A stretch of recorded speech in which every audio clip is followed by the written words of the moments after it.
여기서 훈련받을 때 중요한 포인트 하나는 여러분의 지경을 넓혀달라는 거예요. 여러분이 그동안 가졌던 경험과 지식과 정보가 굉장히 좋은 것이고 놀라운 것이에요. 하지만 이 훈련받는 과정 속에서 묵상을 하고 예배를 하고 강의를 들으면서 여러분 하나님 음성 듣는 시간들을 가지면서 여러분 하나님이 여러분 가운데 계속적으로 말씀하시는 것이 있고 여러분 인도하시는 거 있잖아요. 그러면 내 경험, 내 지식과 정보로 자꾸 하나님을 제한하지 말고 이 학교에서는요 그걸 좀 이렇게 그 뚝이 무너지듯이 터뜨려 버리십시오. 그러면 굉장히 다양한 하나님의 은혜와 하나님의 역사를 여러분이 이 학교 기간 동안에 분명히 맛볼 것이다. 저는 그렇게 생각합니다. 여러분 한 가지를 꼭 기억하세요. 훈련받으면서 한 가지 꼭 기억하세요. 여러분의 경험과 지식과 정보에 제한되는 하나님이라면 그분 하나님 아닙니다. 내가 그동안 했던 묵상 틀린 거 아니에요. 잘한 거 맞아요. 그건 그거고 여기서 배우는 묵상의 방법들, 내용들을 여러분 가지고 여러분 그걸 가지고 다시 한번 훈련해보라는 거예요. 물론 갈등은 있을 수 있지만 여러분의 지경을 넓혀주세요. 그래서 여기서 가르치는 대로 여러분 묵상해보기 시작하는 거예요. 그러면 여러분 훨씬 더 놀라운 하나님의 은혜를 경험할 수 있다는 겁니다. 그래서 묵상뿐만 아니라 모든 부분에 있어서 여러분 지경을 넓히면 좋겠다 이런 마음이 있습니다. 자, 예수님께서 깊은 곳에 가서 그분을 던지라고 했잖아요. 그날 그 새벽에 깊은 곳에 거기 있었을까요? 없었을까요? 왜? 있었으면 베드로가 가서 잡았겠지. 베드로는요 그 갈릴리 바다에서 대를 이어가며 어부로 있어 삶을 살았습니다. 이걸 뭐라고 말하냐면 전문가다 이 뜻입니다. 그러니까 뭐 자기의 모든 경험과 지식과 정보를 총동원해서 밤새도록 그물 던졌어. 거기 잡았어? 못 잡았어? 못 잡았단 말입니다. 지금 목수가 누구한테? 어부한테? 어디 가서 고기를 잡으라고? 말이 됩니까? 그날 그 새벽에 깊은 곳에 절대 고기 없어요. 근데 예수께서 깊은 곳으로 가라고 말했습니다. 왜? 너의 경험과 지식과 정보를 뛰어넘는 깊은 곳으로 가야만 살아계신 예수 그리스도 하나님의 아들 예수 그리스도를 만난다는 거야. 여러분 제가 신학교에서 배웠던 예수 누굽니까? 아름다운 예수, 거룩한 예수. 제가 설교 시간에 들었던 예수 누굽니까? 구세주 예수, 구원자 예수, 그리스도 예수. 수십 년 동안 저는 그 예수를 배우고 그 예수를 들었단 말입니다. 근데 하나님 안에서 말씀하세요. 너와 동일한 성경을 가진 31살짜리 청년 예수 너 한 번이라도 생각해봤니? 예수님 나와 같은 분이셨군요. 나는 예수님과 나는 다르다고 생각했어. 어떻게 나같이 참혹한 죄인과 예수님이 같을 수 있어? 여러분 저 같은 목사가요 묵상을 바꾼다는 것이 쉬울까요 어려울까요? 의외로 어렵습니다. 왜냐하면 많이 뭐가 돼 있어요? 고착화돼 있어요. 그러니까 우리가 묵상할 때 예수 그리스도의 신성을 묵상해야 합니다. 맞습니다. 지금 여러분 하는 것처럼 동시에 놓치지 말라는 거야. 예수 그리스도의 인성도 묵상하라는 거야. 여러분 하나님이신 예수를 묵상할 때 하나님이 주시는 은혜와 사람이신 예수를 묵상할 때 그 주시는 하나님이 주시는 은혜가 어떻다는 겁니까? 동일하다는 것을 제가 그날 알았어요. 예수님이 나를 알아. 내 안에 슬픔, 내 안에 있는 외로움, 내 안에 있는 두려움, 내 안에 있는 아픔, 내 안에 있는 상처, 내 안에 있는 배신당한 거지 같은 마음을 안다는 거야. 어떻게? 창조주로서? 아니야.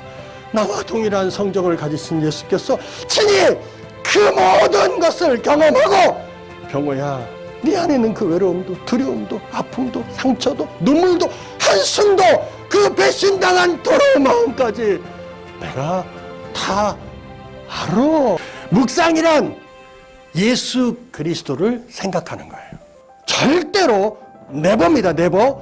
묵상을요 지식과 정보로 접근하면 안 됩니다. 묵상은요 무엇이 돼야 됩니까? 삶이 돼야 돼. 묵상이 삶이 되기 위해서는 반드시 따라오는 것이 뭡니까? 적용입니다. 묵상이요 우리 삶 가운데 적용으로 들어오기 시작할 때 여러분 그때 기적이 일어나기 시작한다는 걸 기억해요. 묵상의 원칙이 뭡니까? 하나님의 성품을 묵상하라고 하는데 성품이 뭔지 몰라. 그럼 묵상이 됩니까? 안 됩니까? 안 될 수 있어요. 잘못하면 자꾸 묵상하면서 뭐만 해요? 정보만 한단 말입니다. 두 번째가 뭡니까? 하나님의 관심이 어디 있는지를 묵상해야 합니다. 그러니까 예를 들어서 본문이 있으면 그 본문을 하나님의 관심이 어디 있는지 묵상하지 않고 그 본문을 통해서 내 상황이나 환경이나 내 형편과 내 어려움을 자꾸 묵상하려고 해요. 그렇게 하지 말고 하나님의 관심에 집중해야 한다 이 얘기를 하는 거예요. 세 번째, 갈급한 마음을 가지라는 것입니다. 하나님을 향한 갈급함, 영혼의 갈급함, 이 갈급함이 사라지기 시작하잖아요. 이거 굉장히 큰 문제라고 저는 생각합니다. 성경에 보면 수많은 하나님의 사람들이 있어. 아니, 하나님을 경험하고 예수님을 경험한 사람들이 있어. 그분들에게 한 가지 공통점이 있습니다. 그게 뭘까요? 그렇죠. 갈급함과 간절함입니다. 이 갈급함과 간절함으로 여러분 훈련받는 것처럼 묵상하십시오. 이게 묵상의 원칙입니다. 묵상의 방법입니다. 여러분이 그토록 고도하는 방법, 하던 일을 멈추세요. 예수께서요, 하던 일을 멈추세요. 그 성경은 뭐라고 표현합니까? 뭐라고 표현하냐면 물러가사 이렇게 표현합니다. 오병이의 기적이 일어났습니다. 그래서 사람이 막 때려 달려와 이제. 그래서 예수님을 임금 삼으려고 해.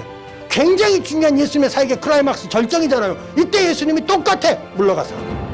물러가사가 예수님의 사역의 패턴이 됩니다. 그 빛나는 자리에 다시는 오지 않겠다라고 결정하고 그 자리에서 예수님 떠나가는 거예요. 이 물러가는 이 은혜가 있어야 돼요.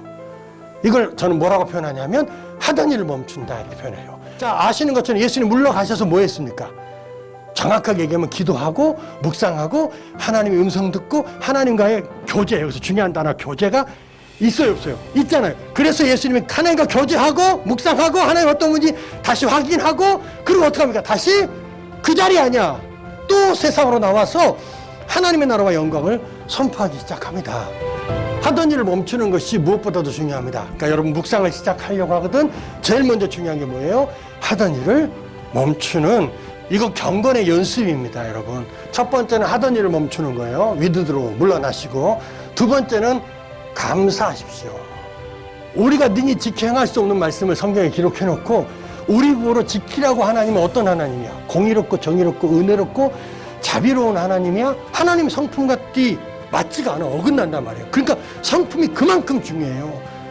묵상할 때도 성품이 중요하지만 신앙생활할 때 하나님의 성품을 아는 것처럼 중요한 그게 굉장히 중요합니다. 내 안에 불평과 원망과 시비와 저주가 가득한데 묵상이 됩니까? 안 된단 말이야. 그러면 이걸 넘어서기 위해서는 감사가 무엇인지를 알고 감사하면서 묵상을 시작해야 된단 말이에요. 묵상 마무리도 감사예요. 예, 이건 어쩔 수 없어요. 그럼 감사가 뭡니까? 감사는요, 정확합니다. 감정이나 환경이 아니고 그럼 뭐겠어? 감사는 의지고 결정입니다.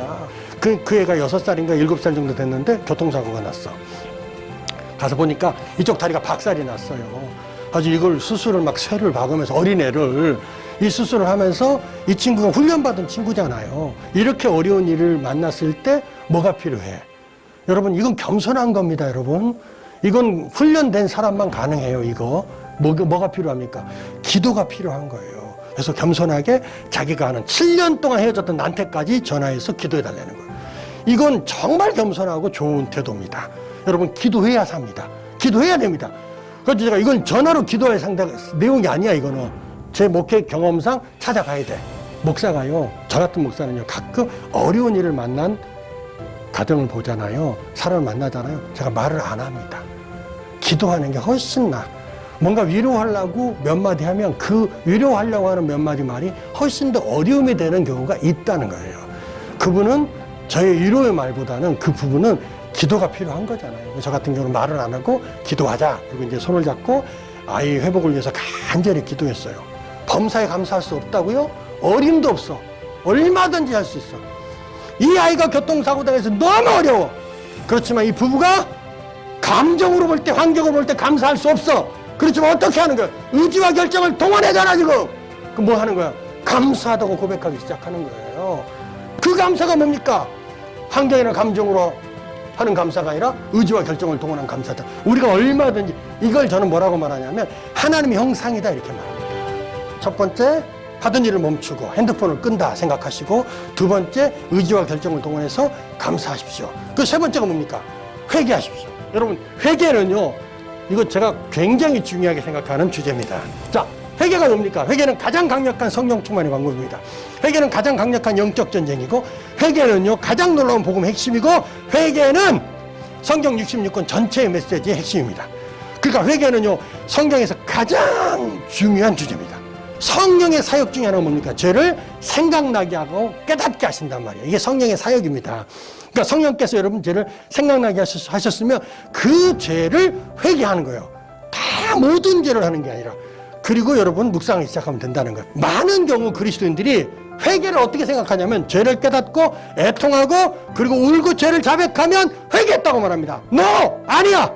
예수님이 말씀하시는 가장 인격적인 이 놀라운 회개, 묵상에 있어서 가장 중요한 태도 자세 중에 하나인 회개는 의지적인 결단과 의지적인 결정을 말하는 것입니다. 무엇을 결단하고 무엇을 결정하는 것입니까?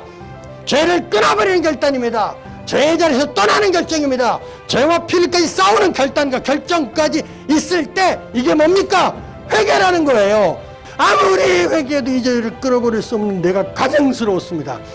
그리고 제가 하나님 앞에 이렇게 기도하기 시작했어요. 하나님, 만약에 내가 이 죄를 끊어버릴 수 없다면 나는 이제 아무것도 할 수 없습니다. 그때 제가 목사였습니다. 선교단체에서요 리더로 간사 생활을 하고 있었습니다. 선교사 후보생이었어요. 하나님, 회개가 과정입니까? 예수 그리스도를 닮아가는 성숙함의 과정입니까? 제가 울면서 이렇게 소리치며 기도했어요. 하나님, 그렇다면 제가 하루에 500번이라도 회개하겠습니다. 왜? 저의 평생의 소망이 뭔 줄 아십니까? 예수 그리스도 그분을 닮는 거란 말이야. 그 과정이 회개라면 하나님, 제가 이 과정을 중단하지 않겠습니다. 이 과정을 포기하지 않겠습니다라고 막 소리치기 시작했어요. 그때요, 저를 누르고 있었던 그 엄청난 실패감과 죄책감의 멍에가 내게서 떠나가며 제 안에서 자유함이 일어나기 시작했습니다. 여러분, 묵상 시작하기 전에 여러분 하나님 앞에 나와 회개하십시오. 굉장히 중요한 묵상의 태도고 방법이라고 저는 확신합니다. 회개하십시오. 그리고 난 다음에 네 번째는요, 성령의 도움을 구하십시오. 이건 뭐 얘기 하나 많아요. 성령님 묵상할 때 첫 번째 하던 일을 멈추고, 두 번째 감사하고, 세 번째 생각나는 죄를 회개하고, 네 번째 뭡니까? 성령의 도움을 구하십시오. 이건 제가 성령에 대한 얘기할 때 좀 더 할 수 있으면 하도록 하겠습니다.